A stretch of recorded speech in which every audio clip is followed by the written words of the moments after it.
Nice costume, the young man smirked, his voice dripping with mockery as he eyed the older man's faded olive-green military jacket.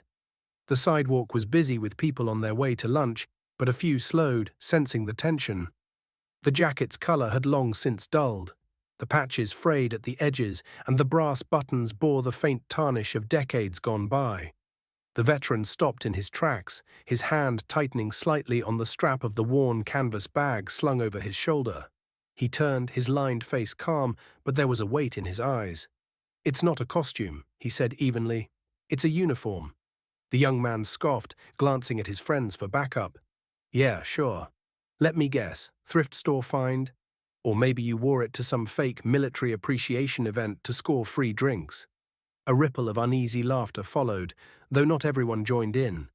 Before we move further into this story, let us know in the comments where you're watching from. We'd love to hear. Let's dive in. The veteran didn't raise his voice. He simply reached into the inner pocket of the jacket, the movement slow and deliberate. From it, he pulled a folded yellowing piece of paper, the creases deep from years of being carried. Without a word, he let it slip from his fingers. It fluttered to the sidewalk, landing between them. The young man frowned, stooping to pick it up. He unfolded it carelessly, scanning the text. Then his posture shifted. His eyes moved faster now, his smirk fading. It was a military citation, the official document awarding the Silver Star for gallantry in action. The words were stark. "For conspicuous gallantry and intrepidity. At the risk of his life above and beyond the call of duty."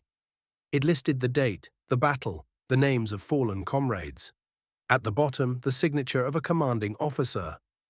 By now, the crowd had grown.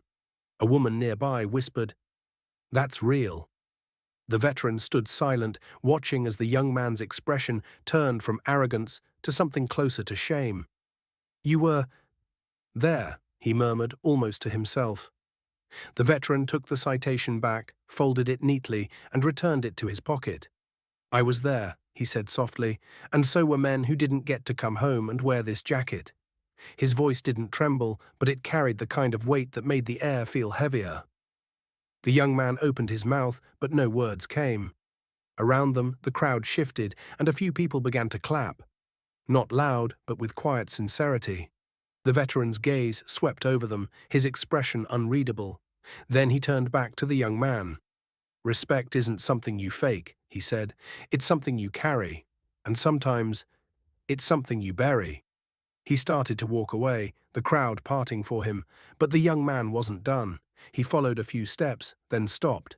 "Sir," the veteran paused. "I'm sorry," the young man said, his voice low but earnest now. "I didn't. No." The veteran didn't smile, but he gave a small nod. "Now you do." He continued on, disappearing into the moving crowd, the faint glint of his jacket buttons catching the sunlight one last time before he was gone. For a long moment, no one moved. The paper's words still hung in the air, though they were folded away, hidden from sight. It was as if everyone who'd witnessed the exchange had been reminded that the stories we carry are often invisible, until something makes us unfold them. You never know whose history you're standing next to, or how a careless word might collide with a lifetime of sacrifice. If this story touched you, don't forget to like the video, subscribe to the channel, and let us know how you feel in the comments.